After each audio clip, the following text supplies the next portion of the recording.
Hello everyone, आज हम बात करेंगे टैक्स के बारे में। टैक्स कब देना पड़ता है, टैक्स के कितने टाइप्स होते हैं, आज हम ये बात करेंगे। आइए, tax tax is a mandatory fees और फाइनेंशियल चार्ज।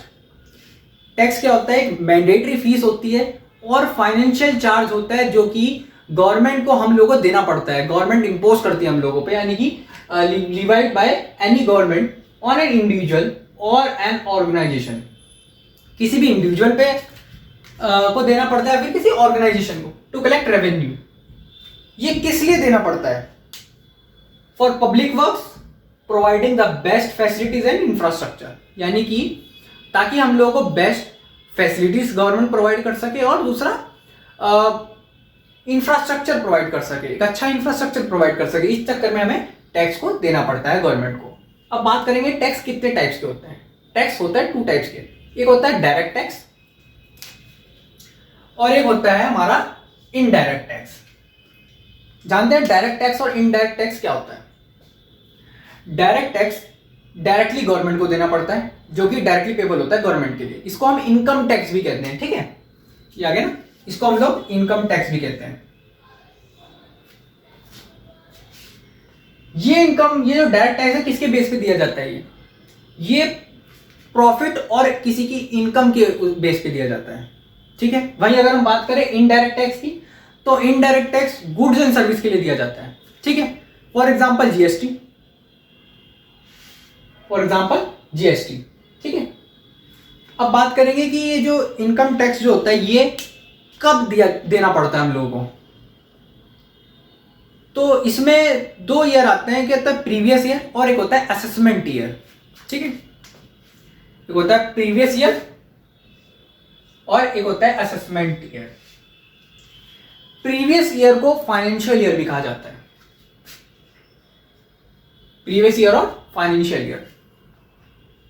अब बात करते हैं प्रीवियस ईयर कब से कब तक होता है और प्रीवियस ईयर क्या होता है। प्रीवियस ईयर वो वाला पीरियड होता है जिसमें हम लोगों की अर्निंग्स होती है, जिसमें हम लोग अपनी कमाई करते हैं, इनकम अर्न करते हैं, वो होता है प्रीवियस ईयर। अब प्रीवियस ईयर कब से कब तक होता है?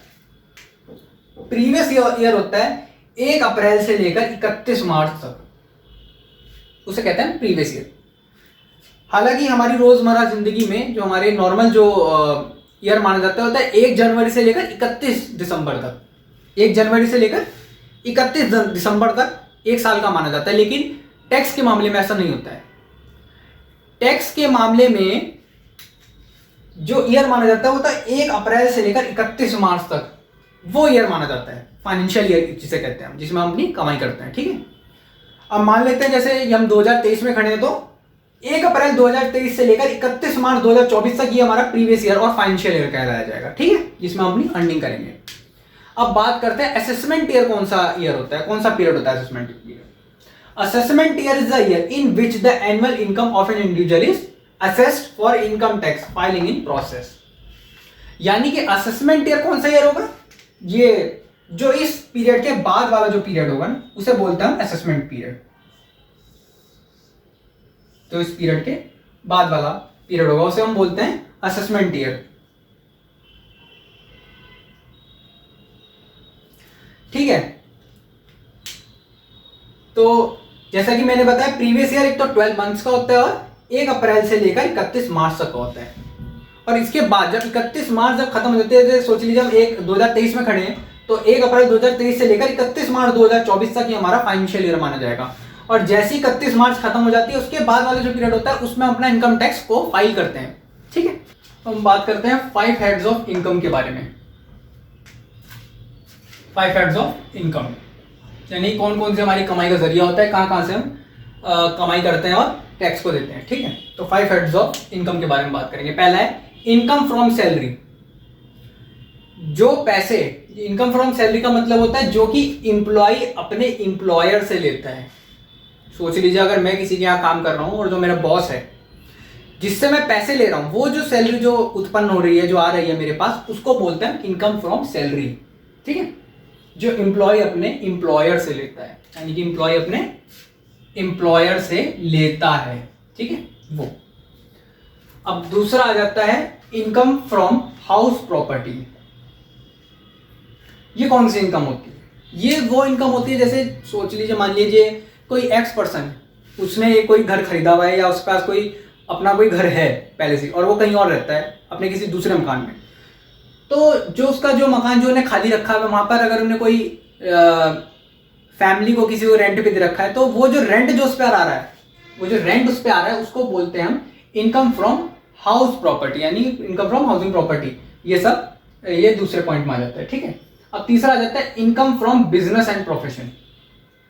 अब income from business and profession का मतलब क्या होता है? जो प्रॉफिट एंड लॉस, ठीक है, जो कि प्रॉफिट एंड लॉस जो हम अपने बिजनेस से कमाते हैं। सोच लीजिए किसी का किराना शॉप है या कोई और दूसरी शॉप है जहां से वो बिजनेस कर रहा है, जो उसमें वो प्रॉफिट कमा रहा है, जो सामान बेच के प्रॉफिट कमा रहा है, और जो या फिर सामान बेच के उसका कुछ नुकसान भी है, उसको भी हम इसी income from business and profession में काउंट करते हैं, ठीक है।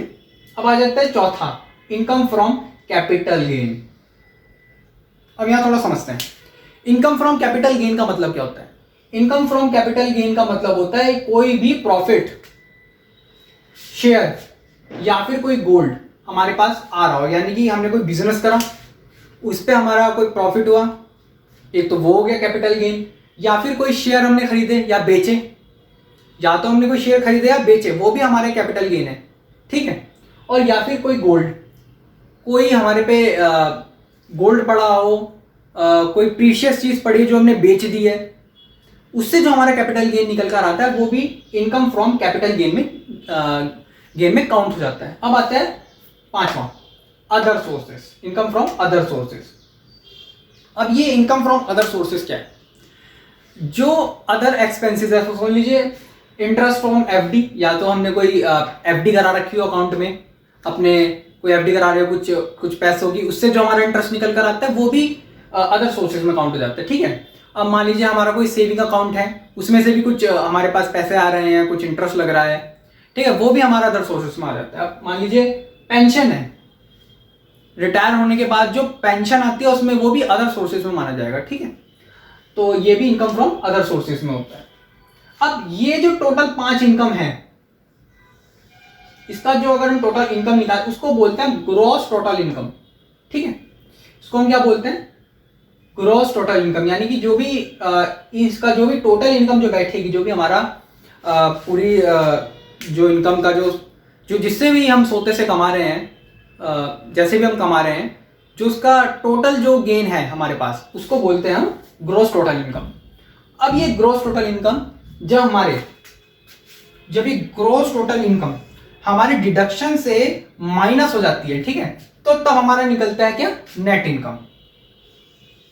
और इसी नेट इनकम से हमारा टैक्स कैलकुलेट होता है, ठीक है। इसी नेट इनकम से हमारा टैक्स को हम लोग कैलकुलेट करते हैं, ठीक है। तो यही ऐसे ही हमारा टैक्स को कैलकुलेट किया जाता है। अब हम बात करेंगे स्लैब रेट के बारे में, यानी कि कितनी परसेंट पे हमें कितना टैक्स देना पड़ेगा, ठीक है। तो अगर हमारा इनकम, हमारा टैक्स अगर 0 से लेकर 3 लाख के बीच में निकलता है तो हमें कोई टैक्स नहीं देना पड़ता, यानी कि 0% टैक्स पे टैक्स जाएगा हमारा, ठीक है। 0% कोई हमें टैक्स नहीं देना पड़ेगा गवर्नमेंट के अनुसार। और अगर हमारा इनकम 3 से 6 लाख रुपए निकलती है, अंडर 7 लाख रुपीज, 7 लाख के अंदर ही हमारी इनकम निकलती है, तो हमें क्या प्रोवाइड करा जाएगा? रिबेट गवर्नमेंट की तरफ से प्रोवाइड करा जाएगा, 100% रिबेट प्रोवाइड करा जाएगा किसी इंडिविजुअल को 25,000 तक का, ठीक है। और हम बात करेंगे तीसरा पॉइंट, अगर हमारी इनकम 3 से 6 लाख रुपए है लेकिन मोर देन 7 लाख रुपीज है, अगर हमारा जो टैक्स जो है हमारा 3 से 6 लाख रुपए निकलता है लेकिन मोर देन 7 लाख रुपीज हमारी इनकम है, तो 5% टैक्स जाएगा। वहीं अगर 6 से 9 लाख रुपए के बीच में है तो 10%, 9 से 12 लाख रुपए के बीच में है तो 15%, और 12 से अगर 15 लाख के बीच में है तो 20% हमें टैक्स देना पड़ेगा। टॉपिक से जुड़ी हुई और जानकारी पाने के लिए मेरे चैनल को लाइक एंड सब्सक्राइब करें और फॉलो करें मेरे इंस्टाग्राम पेज को। Thank you.